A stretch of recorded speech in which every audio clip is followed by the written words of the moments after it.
Speaker, and I'm sure members across the House will wish to join me in congratulating Alistair Cook on his fantastic service to English cricket.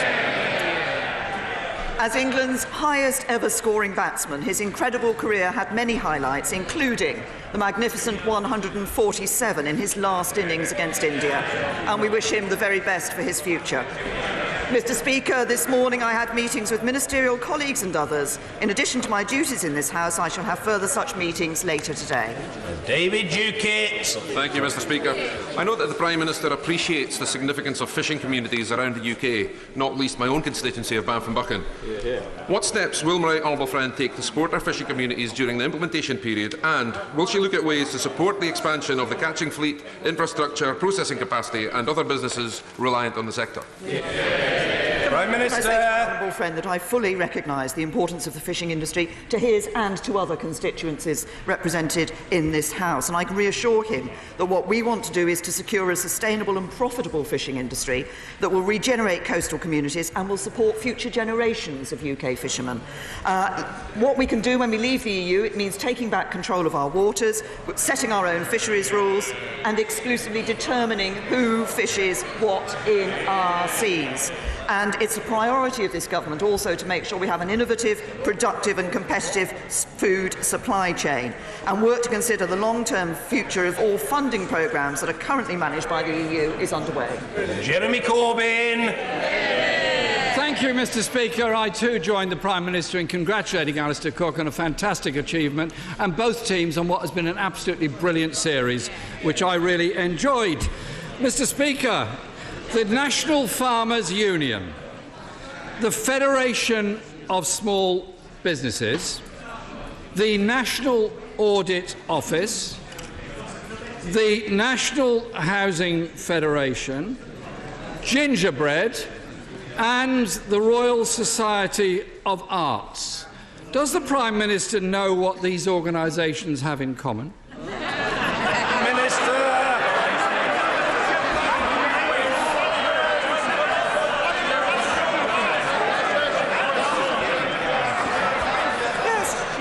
I can tell the right honourable gentleman that what those organisations all have in common is that across a variety of areas of activity, they give excellent service, they promote the interests of those that they represent, and they are bodies with which this government interacts and to which this government listens. Jeremy Corbyn.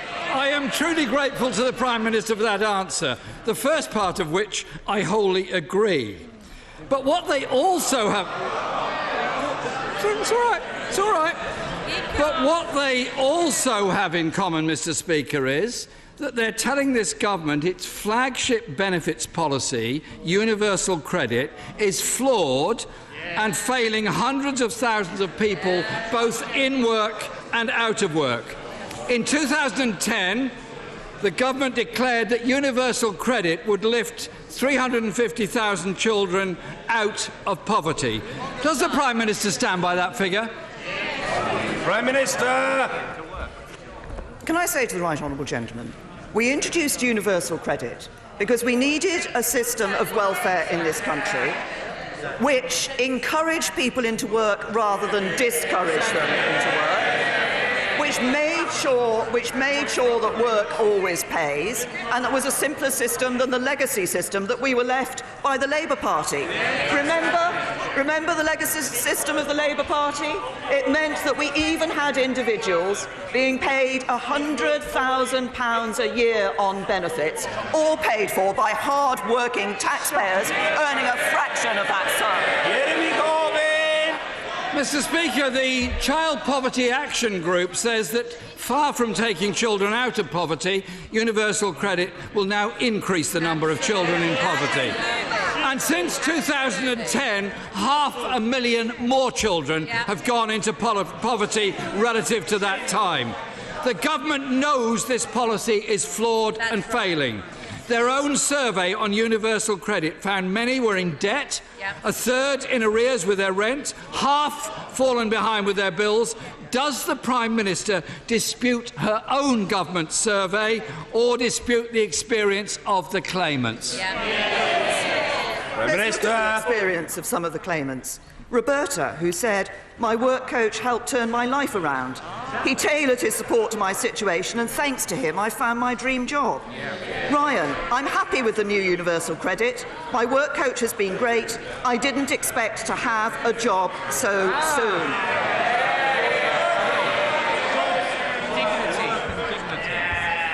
Naeem, "Universal credit gave me the flexibility to take on additional hours without the stress of thinking this might stop my benefits straight away."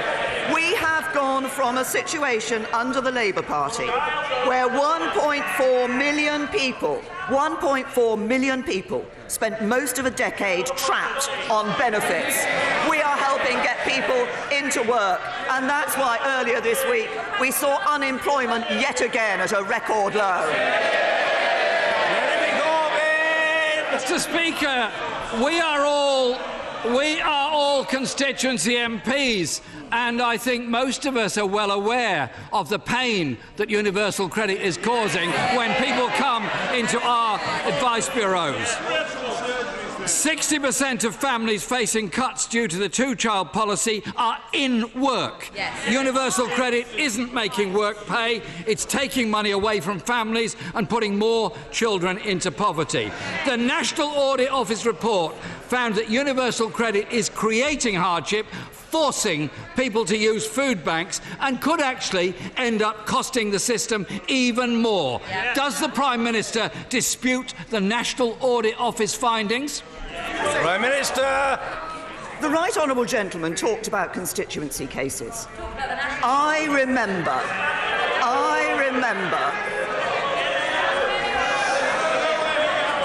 Order. We're at a very early stage of the proceedings. We've got a long way to go. The questions must be heard and the answers must be heard. And as usual, I want to get through the order paper. The Prime Minister.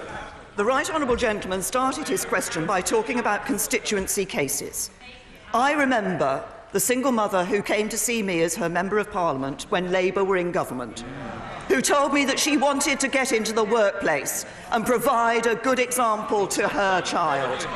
But the job centre had told her she'd be better off on benefits. That's the legacy of the Labour Party.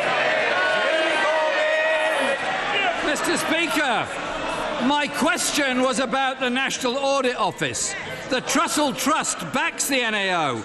They say that food bank usage in areas where universal credit has been rolled out is 4 times higher than in areas where it has not been introduced.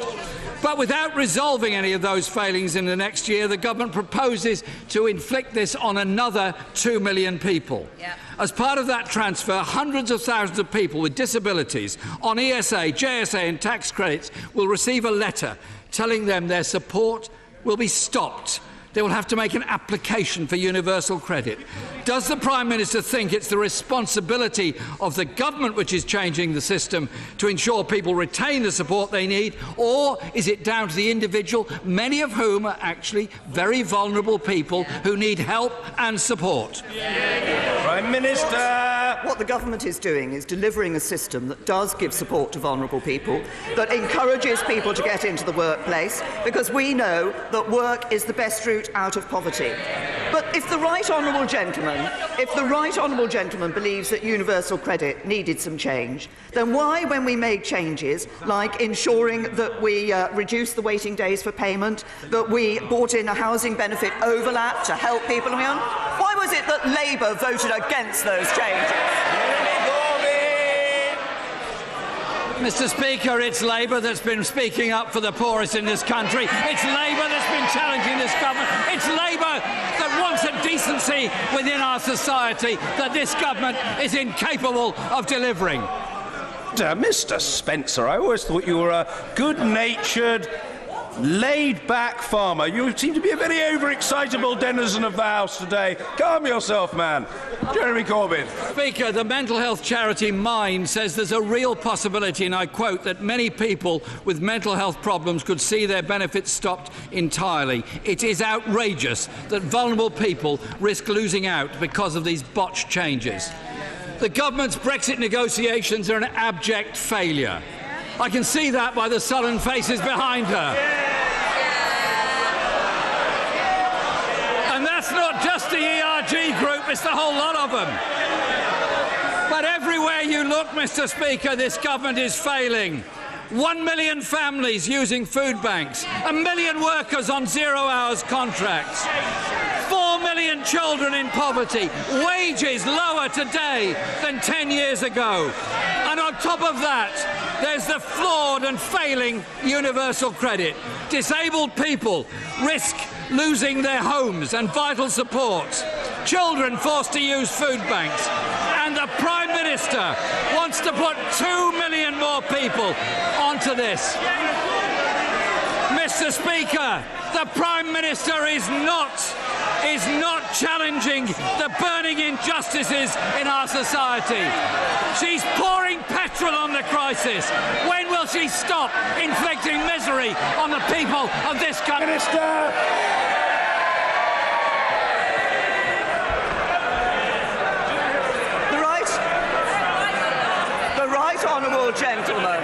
The right honourable gentleman talks about challenging the burning injustices.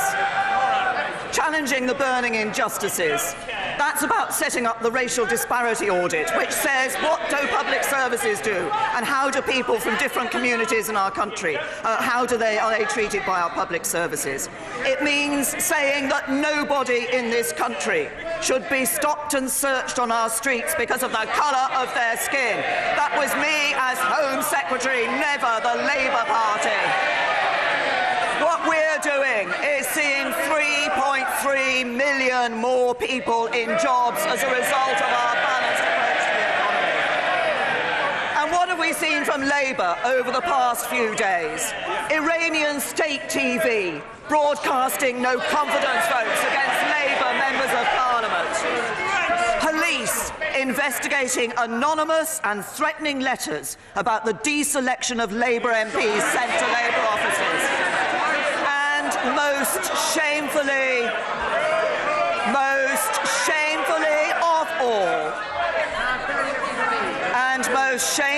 of all, the Honourable Member for Streatham saying that the Labour Party is now an institutionally racist party. That's what he's done to Labour. Just think what he'd do to this country.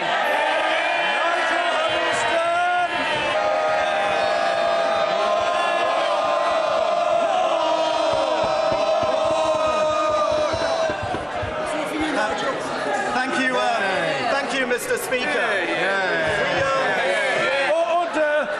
Order! No gesticulation is required, Mr. Brake. Calm yourself. You're a former Deputy Leader of the House. Behave in a statesmanlike manner. Let's hear the questions and the answers. Mr. Nigel Huddleston. We quite rightly spend quite a lot of time in this place talking about crime and criminals and prisons, but perhaps we don't spend enough time talking about the victims of crime. So I warmly welcome the government's announcement this week of a victims strategy. But can the Prime Minister assure me this will not be some kind of dry document, but a genuine effort to boost support for the victims? Prime Minister. I can't give my honourable friend that assurance, because we know that nothing can take away the trauma and distress of being a victim of crime, but we need to ensure that people get the support they need as they rebuild their lives, and this is absolutely vital. It's our duty to keep people safe, but it's also our duty to ensure that victims are properly protected and listened to, and that's why we're taking steps to enshrine their entitlements in law, to strengthen the Victims Code, and this first ever cross-government victims strategy will ensure that victims of crime receive the care and support they deserve at every stage of their interaction with the justice system. And I'd like to commend my right honourable friend, the Justice Secretary, but also my honourable friend, the member for Charnwood, for the work they've put into this victims strategy. And Blackford. Thank you, Mr. Speaker.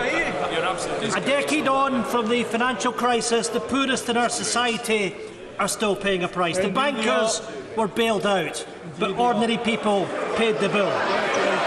IFS analysis shows that real wages are on average £800 lower. A decade on and people are poorer. A damning indictment of the UK government's leadership. Tell us, Prime Minister, Why have you abandoned millions of families, those just about managing? The Right Honourable Gentleman, what we've done is created an economic environment where 3.3 million people are in work. We now see the number of children in workless households at the lowest level ever. We now also see what we have done is we've increased the national living wage. We have ensured that we've taken 4 million people out of paying income tax altogether. Over 30 million people have received a tax cut. That's what this government's been able to do by a balanced approach to the economy, keeping taxes low, putting money into public services and reducing our debt. Ian Blackford. That, I'm afraid, simply ignores the reality that people are poorer. It's been the worst decade for wage growth in over 200 years. Households are struggling, and the no-deal Brexit is reported to increase the annual cost of living for low-income households by hundreds of pounds. Yet this Prime Minister still wants to walk off the Brexit cliff edge. The Prime Minister is unfit to govern. She's incapable of leadership.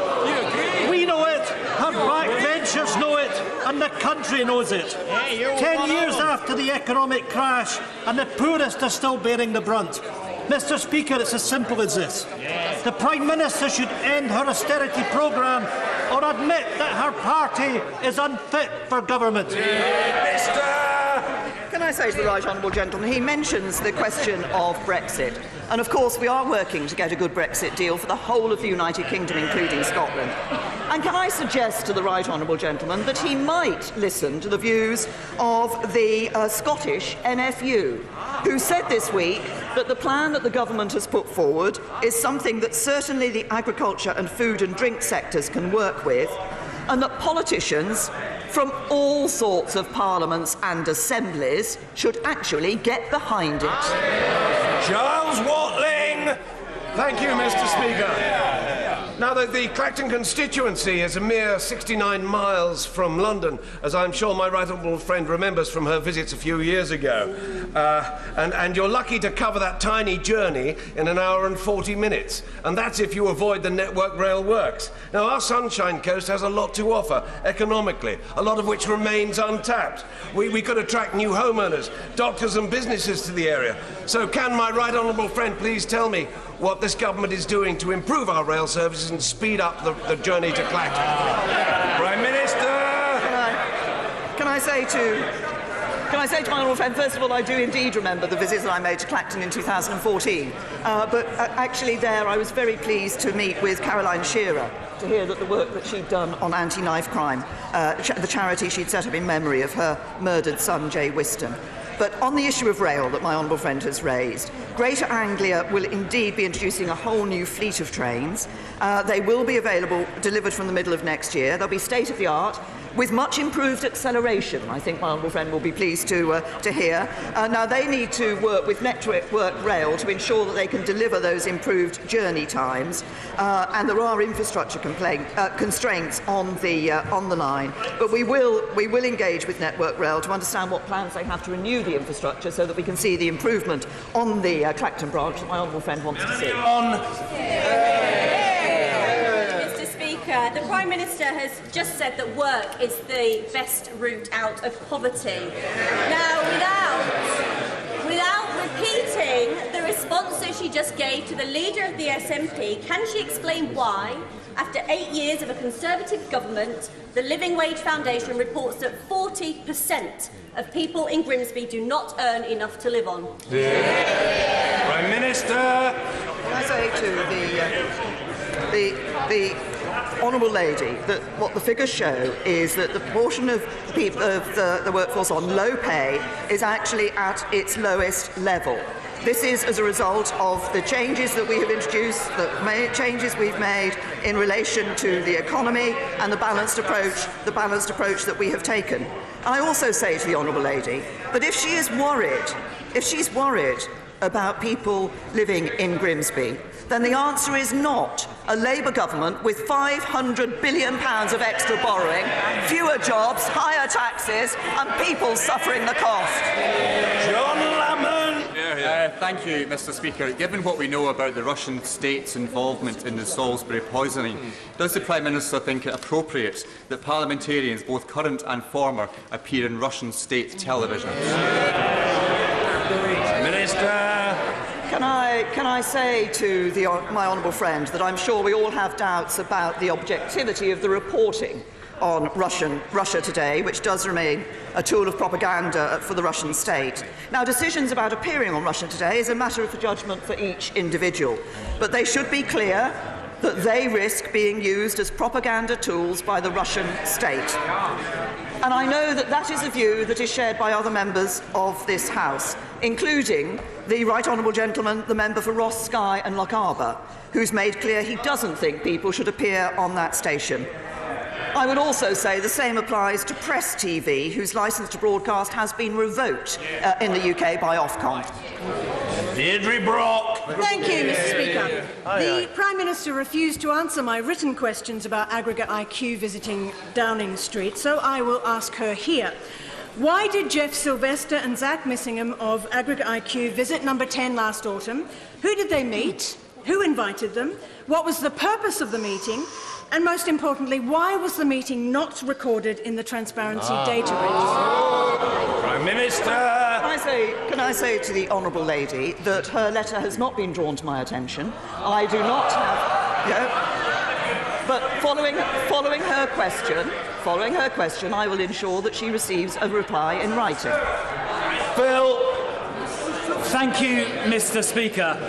When it comes to Brexit, the joint statement of the 8th of December last year said that nothing is agreed until everything is agreed.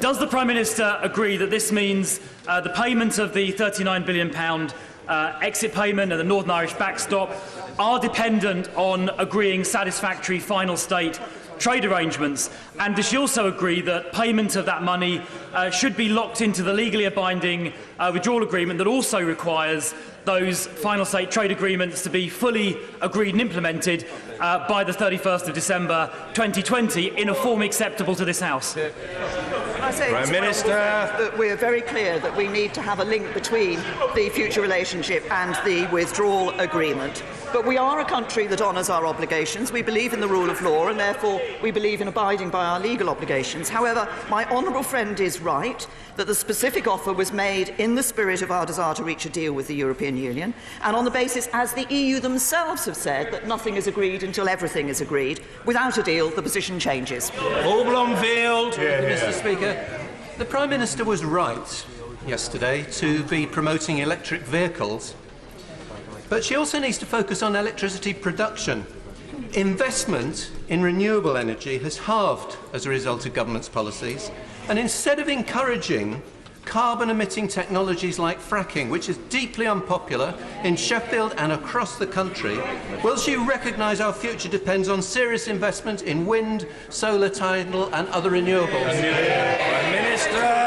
The honourable gentleman, that I believe that in the terms of the provision of energy across the United Kingdom, we need to have a diverse range of supplies. That's why, yes, we do and have supported and continue to support renewable energy, but it's also why we're ensuring, for example, that we have a supply of energy in the future from nuclear and that we look across other forms of energy as well, in terms of also, for example, ensuring that we see an increase in the number of interconnectors with Europe. So a diverse supply is what we need in our energy sector. Alan Mack. Thank you, Mr Speaker. Young Claude Juncker this morning accepted that Britain will always be a close trade and security partner for the EU. Does my right honourable friend agree that this means that giving Britain a good deal is in the interests of both sides? Prime Minister. I've always said to this House that I believe a deal that's right for the UK will be a deal that's right for the European Union. But I note not only that President Juncker said what my honourable friend has commented on, he also went on to say, after the 29th of March 2019, the United Kingdom will never be an ordinary third country for us. I welcome Prime Minister May's proposal to develop an ambitious new partnership for the future after Brexit. We agree with the statement made in Chequers that the starting point for such a partnership should be a free trade area between the United Kingdom and the European Union. So let me be very clear. When we leave the European Union, we will be an independent sovereign state. We will have control of our money, our borders and our laws. But I want to say to our closest allies in Europe, you will never, also never, be an ordinary third party for us. Justin Matters. Thank you, Mr. Speaker. There is huge concern over proposals to take decisions on fracking away from local councils, a concern seemingly shared by a prominent Conservative MP who has a number of statements on her website, including local planning decisions should be returned to locally elected councillors, and local councils need the power to stop unsuitable developments. The Prime Minister will hopefully recognise these comments. She made them. Does she still agree with them? Prime Minister. It has always been the case across the planning structure that we have here in the United Kingdom that there are decisions that are taken at local level, but there are also decisions, and sometimes those decisions at local level are referred on to a national level. Yeah. Order. Closed question. Mr. Michael Fabricant. Question 12, Mr. Speaker. Prime Minister. I was indeed very pleased to be in the West Midlands yesterday at the world's first zero emissions vehicle summit, where I made clear my determination to put our manufacturers in the West Midlands and across the UK at the forefront of the design and manufacturing of zero emission vehicles. The Midlands has a very strong automotive industry. The growth of high-tech manufacturing across the region continues to drive investment. It's creating high-skilled jobs, it's boosting economic growth. And the latest employment statistics released yesterday show there are now over 320,000 more people in work in the West Midlands than in 2010. Michael Fabricant. I thank my right honourable friend for that answer. Also based in the West Midlands is Silicon Canal. Silicon Canal is like Silicon Valley, but without the sunshine. It employs some 40,000 people working in computer science and some 6,000 different companies, the second largest cluster of its kind in the whole of Europe. So, with the announcement last week, Mr. Speaker, of 5G being based in West Midlands as a testbed, what more can the Prime Minister do to promote high-tech in the West Midlands? Minister. Well, can I thank my honourable friend for highlighting the Silicon Canal? I'm sure that, like me, he was delighted that the West Midlands bid, which was pulled together by the Conservative Metro Mayor Andy Street, was chosen as the winning location of the Urban Connected Communities project, and as my honourable friend has referred to, this will see the development of a large-scale 5G pilot across the region. But DCMS are also working closely with the West Midlands Combined Authority to develop and deliver a region-wide digital skills partnership, which will bring together key sectors in the region, working on improving the digital skills of individuals, of small businesses and of charities, and ensuring strong government engagement and support for these sectors will be critical to the success of the government's industrial strategy. The Secretary of State for Education announced a pay award for teachers recently, which, as the Prime Minister will know, is not yet a devolved responsibility. Now, the Government has outlined how it will fund the award for teachers in England, but as yet has not done so for Wales. So will the Prime Minister intervene to put right this oversight and ensure that Welsh teachers and Welsh pupils are not the ones left to foot the bill? Well, can I say to reassure the honourable gentleman that the Treasury will be setting that out shortly? Sir Hugo Swire. Mr. Speaker, back in July in Prime Minister's questions, when I pressed the Prime Minister on the possible publication of Sir Alex Allen's report into the Windrush affair, she confirmed that the Home Secretary at the time was considering publication very carefully. 2 months later, nothing has come from the Home Secretary or the Home Office. So could she, as Prime Minister, in the interests of transparency and accountability, which I know she believes in, now personally authorise the publication of this long-awaited report? Can I Minister. Reassure my right honourable friend that the Home Secretary has been looking at this issue. The Cabinet Secretary is looking at this. We are committed to making a publication, but the form of that is currently being considered. Mr. McFadden. Yesterday, Her Majesty's Inspectorate of Probation issued a devastating report on its findings relating to the murder 2 years ago of my constituent Lisa Skidmore. The report sets out catastrophic failures on the part of the probation service to act on warnings about the behaviour of her killer, Leroy Campbell, a lifelong violent sex offender and concludes that Lisa's murder was entirely preventable. Lisa Skidmore was a young woman with her whole life in front of her. Her family have been left completely heartbroken by her loss. She was let down in the most appalling way by a service which is there to monitor offenders and to protect the public, and in this case failed to do so with the most devastating consequences. Can I ask the Prime Minister, what can she and the Ministry of Justice do in response to this report to prevent something like this happening again? Can I say to the honourable gentleman that he has raised what was an absolutely devastating case. It was a horrific crime and devastating for Lisa's family. And I understand that my honourable friend, the Prisons Minister, has met the family of Lisa Skidmore, has apologised for the failings in this case. But as the honourable gentleman says, this should not have happened. I understand some action has already been taken, that 2 members of the probation service have been suspended, but while nothing can be done to bring back Lisa or to minimise the impact that this has had on her family, Dame Glenys Stacey has been asked to conduct an independent review to look at what can be done to prevent such tragedies from happening again, to do as the honourable gentleman has said, to make sure that this never happens to anybody else. Trudy Harrison. Thank you, Mr. Speaker. Cumbria and the Lake District is one of the most beautiful parts of the UK. And our farmers play such a unique role in maintaining the landscape. On Back British Farming Day, can my right honourable friend ensure that our Cumbrian farmers will be able to export their meat, their world-class meat, after we leave the European Union? Minister.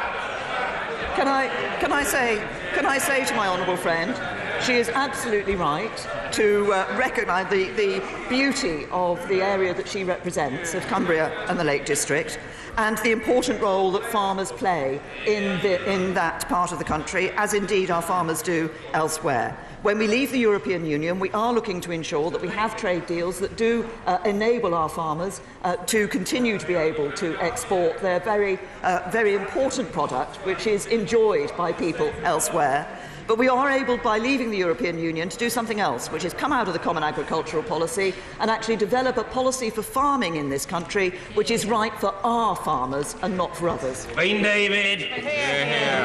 Mr. Speaker, last year 183 people were returned to this country to face justice because of a European arrest warrant.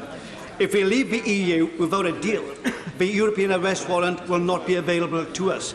Would the Prime Minister be happy with that? Well, the Prime Minister will know full well that as Home Secretary I stood at this dispatch box and led a debate in which we ensured that when we exercised on the powers available under Protocol 36, we actually went back into the European arrest warrant. The European arrest warrant is one of those instruments which we have identified in our Chequers plan as one that we wish to discuss with the European Union with a view to being able to continue to use it. Chris Green. Thank you, Mr. Speaker.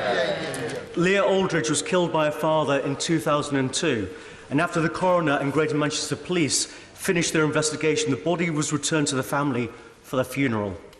Last year, the police discovered that they had retained some of Leah's body parts, and these were returned to the family for a second funeral.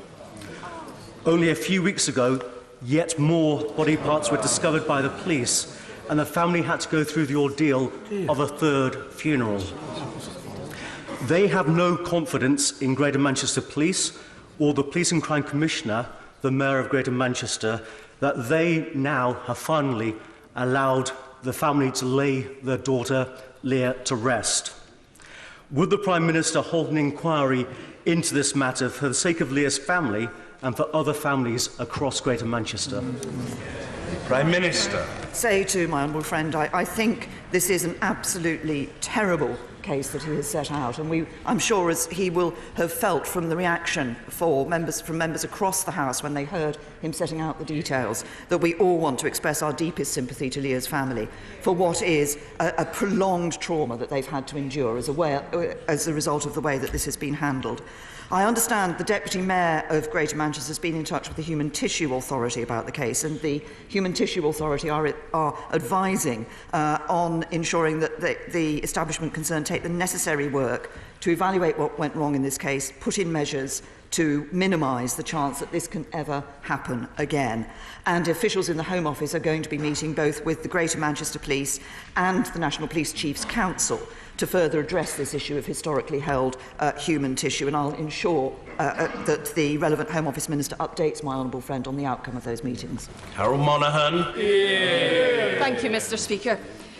The Windrush scandal continues to affect my constituent, who, despite receiving his British passport, has been told he is ineligible for ESA as he has not made enough national insurance contributions over the last 2 years, an impossible task since he has been prevented from working by the Home Office.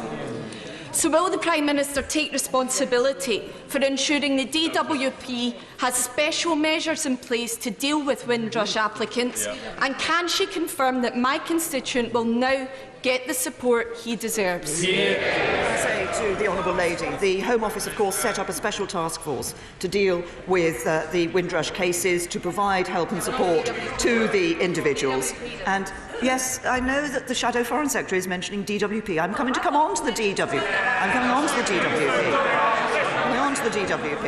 I think what is important for the individuals concerned is that they are able to interact with one government body that is then able to give them the support and take on the issues for them. So I believe that they should the individual concerned should get in touch with the task force, and the Home Secretary will make sure that the necessary inquiries are made. Jack Lepresti. Thank you, Mr. Speaker. Will the Prime Minister visit my constituency to open Airbus's new wing integration centre in Filton, which is a £40 million investment which will secure hundreds of jobs and good quality apprenticeships for the future? And will she join me in thanking and paying tribute to Airbus for their strong and enduring commitment to the UK? Minister. Can I say to my honourable friend that he's issued a very interesting invitation. I can't give him an instant response from the dispatch box on it because of need to look at diary commitments. Can I also say to him, it's absolutely right that we thank and congratulate Airbus on the commitment that they've made to the United Kingdom, on the high-quality jobs that they provide here in the UK. And when I went to the Farnborough Air Show, I was very pleased to actually meet with executives from Airbus to look and talk about some of their latest products. Liz Savile-Roberts. Diolch, Mr Llefarydd. In a meeting on Monday, the aluminium and steel industry told leaders of opposition parties, with the exception of the leader of the Labour Party who refused to attend, that thousands of jobs are to be put at risk by the British government's Brexit policies and threadbare industrial strategy. Is it not the case that she is prepared to dole out P45s to manufacturing workers simply in order to appease the Brexit extremists in her own party? Prime Minister. Her portrayal of the situation couldn't be further from the case. What we have put forward in the Chequers plan is a plan that delivers on the result of the referendum, ensures that we take control of our money, our borders and laws, but does so in a way that protects jobs and livelihood, across the United Kingdom. Government has given support to the steel industry in a number of ways, and the industrial strategy is about ensuring that we have a healthy manufacturing industry in this country, but manufacturing industry for the future, providing the high-skilled jobs for the future and the skills for people for the future. Johnny Mercer. Thank you very much. The Prime Minister will be aware of not only my feelings, but the feelings of pretty much everyone in this House and the vast majority of this country when it comes to seeing our veterans being dragged through the courts in Northern Ireland to appease political differences. As Prime Minister, can I ask her what she personally is doing, how she is personally investing of herself in this process to bring to an end something the vast majority of her country find completely abhorrent? Well, I can say to my honourable friend that this is an issue. I'm well aware of the degree of concern that there is about this issue, which is why I have held a number of discussions with the Secretary of State for Northern Ireland on this matter. We owe a vast debt of gratitude to the heroism and bravery of the soldiers and police officers who upheld the rule of law and were themselves accountable to it. And that is something that has always set them apart from the terrorists who, during the Troubles, were responsible for the deaths of hundreds of members of the security forces. But as I've made clear, the current system in Northern Ireland is flawed. It isn't working. It isn't working for soldiers, for police officers or for victims. A group, in fact, which includes many soldiers and police officers as well. And so while a number of terrorist murders from the Troubles are actively under investigation by PSNI and other police forces, under the current mechanism for investigating the past, there's a disproportionate focus on former members of the armed forces and the police. We want to ensure that all outstanding deaths in Northern Ireland are investigated in ways that are fair, balanced and proportionate. Mrs Mary Glindon. Thank you, Mr Speaker. Since the life-changing SMA treatment, Spinraza, was rejected by NICE in its first guidance last month, families affected, including that of young San McKee in North Tyneside, have been left heartbroken. Will the Prime Minister meet with me and Muscular Dystrophy UK to discuss progress urgently needed with the Managed Access Agreement so that patients can access Spinraza as soon as possible? Can I say to Prime the Minister lady that I'm very happy to look at the issue, the specific issue that she has raised in relation to the decision that's taken by NICE, and I will ensure that health ministers look into that and have a meeting with her to discuss the details of it. Thank you. Order.